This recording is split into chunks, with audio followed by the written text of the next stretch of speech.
정세현 전 통일부 장관이 볼턴을 향해서 이렇게 이야기를 했습니다. 재수없다. 재수없는 볼턴. 이게 도움이 될까 하는 걱정과 우려. 듣는 볼턴 입장에서는 무슨 생각을 할까라는 생각도 좀 드는 대목입니다. 일단 정세현 전 장관의 이야기부터 직접 들어보시죠. 제가 그때 통일부 장관으로 있을 때예요. 저는 그 사람 보면은 왜 인디안 영화에 나오는 백인 기병대 대장, 인디안을 죽이면서도 조금 더 양심의 가치가 나니까 지가 잘했다고 그러고 맨날 그거 정당화하는 서부 영화에 나오는 백인 기병대 대장. 그 사람이 생각이 나요. 트럼프가 볼턴을 시켜서 문턱을 높이니 북쪽도 그렇다면 얼마든지 그거 공개할 수 있다. 그 대신 제재 해제도 좀 더 세게 해달라. 코엘의 청문회가 계속 뉴스의 헤드라인을 장악하는 것이 속상한 나머지 판을 바꾸기 위해서 판이 깨진 것처럼 노딜로 만들었고 한 번도 문제에 관련해서는 매우 재수없는 사람입니다. 짝도 안 맞게 볼턴이 와서 그때 가서 앉아있는 거 보고 불질로 들어왔구나. 재수없는 사람, 김병현 박사님. 볼턴을 향해서 재수없는 사람. 이 말의 의미는 볼턴 때문에 북미회담이 결렬됐다. 그러니까 미국 때문에 북미회담이 결렬됐다. 이 모든 판이 깨졌다 생각을 하는 것 같고요. 정세현 전 장관 사실은 2차 북미 정상회담 전으로 굉장히 많은 언론에 나와서 장밋빛 회담을 이야기했던 장본인이기도 합니다. 거의 모든 것들이 다 됐고 사인만 하면 된다라고 이야기를 했기 때문에 여기에 발맞춰서 많은 국민들도 전문가지 않습니까? 현 정부에서 굉장히 핵심적인 위치에 있었던 사람으로도 볼 수 있는 사람이기 때문에 그의 말에 힘입어서 이번 정상회담은 뭔가 잘 되겠구나 생각을 했겠지만 결과적으로 모든 것들은 이루어지지 않는 노딜로 귀결이 됐는데요. 두 가지 문제 좀 지적하고 싶습니다. 일단 첫 번째로 저렇게 공식적인 자리에 있었던 인물이 나서서 미국의 볼턴 보좌관을 향해 재수없는 사람이다라는 표현을 했다는 거예요. 가뜩이나 한미 동맹 관계 속에서 중재자의 역할을 해야 되는데 이것은 한미 동맹의 역할들을 끄집어낸 상황에서 막 판을 깨고 오히려 북한 편에 서서 미국을 공격하는 것이 아니냐라고 하는 오해를 살 수 있는 소지가 있고요.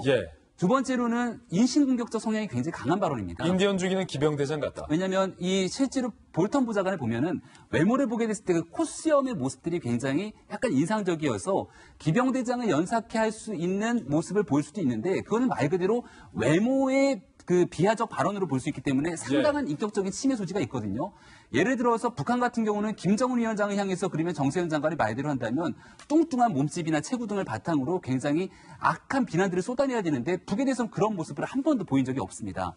과거에 이 리성건 이 조평통 위원장이 우리 총수들을 대상으로 냉면이 목구멍으로 넘어가냐라고 정말 되도 않는 소리를 하고 있을 당시에도 이런 부분들에 대해서 강렬한 맹지타가 있어야 되는데 볼턴 보좌관이 저희 자리에 와 있는 것 때문에 사실상 판이 깨졌다라고 생각하는 인식에도 큰 문제가 있는 거죠. 마지막으로 한마디만 드리고 싶은 건요. 볼턴 보좌관이 왔고 트럼프 대통령이 국내 정치적 이 위기를 모면하기 위해서 이 판을 깼는 것인가? 그렇게 생각하지 않은 전문가도 굉장히 많다는 겁니다. 애당초부터 북한이 비핵화에 대한 의지가 있는지 없는지를 시험하기 위해서 이 판에서 강력한 카드를 끄집었고 여기에 대한 빅딜 카드에 북한이 응하지 않았기 때문에 비핵화에 의지가 없다고 판단하는 부분들도 많이 있기 때문에 정세현 장관이 저 같은 말이 낳게 되는 후폭풍이 크지 않을까 염려가 됩니다. 정천 의원님. 그 볼턴이 재수없게 정세현 전 장관 입장에서는 느껴질 수도 있을 것 같다라는 생각도 일견 드는데 그렇게 잘 되길 바랬었는데 왜 그 원인 중에 결렬된 원인 중에 북한이 영변 말고는 비핵화의 의지가 없다라는 부분을 안 보이시나요? 정세현 전 장관에게는? 제가 정세현 전 장관이 못 보는 겁니까? 안 보는 겁니까? 어떻게든 하노이에서 이 선언문을 만들고 좀 사인이라도 해서 한 단계 더 나가는 그런 계기가 됐으면 하는 그 바람이 간절하셨기 때문에 그 반작용으로 저렇게 좀 감정적인 반응을 보이신 거 아닌가 그렇게 생각을 합니다. 근데 명확한 거는 북한도 과거와 달라졌고 미국도 과거와 달라졌다는 것 자체는 명확합니다. 그리고 북한과 미국, 특히 북한은 이제 되돌아가기에는 너무 멀리 지금 나간 거 아닌가 그런 생각도 해봅니다. 지금 이 상황에서 다시 미제 책동에 분열 책동에 맞서서 총폭탄이 돼가지고 싸우자 그런다고 북한 인민들이 또 그렇게 그걸 당연히 수긍하고 뭐 그렇게 따라갈까요? 글쎄 이미 호랑이 등에 또 올라탄 것 같습니다. 김정은도. 저는 오히려 상대방이 뭘 원하는지 확실히 잘 알게 된 계기였다. 그런 의미에서 뭐 다 나쁜 건 아니었다. 그동안에 연애를 쭉 해오다가 이제 결혼을 하기로 하고 날 잡자. 그리고 이제 그러면 집은 몇 평으로 할래? 혼수는 어떻게 할래? 라고 하다가 한번 지금 에이 서로 간에 기대치가 안 맞아가지고 좀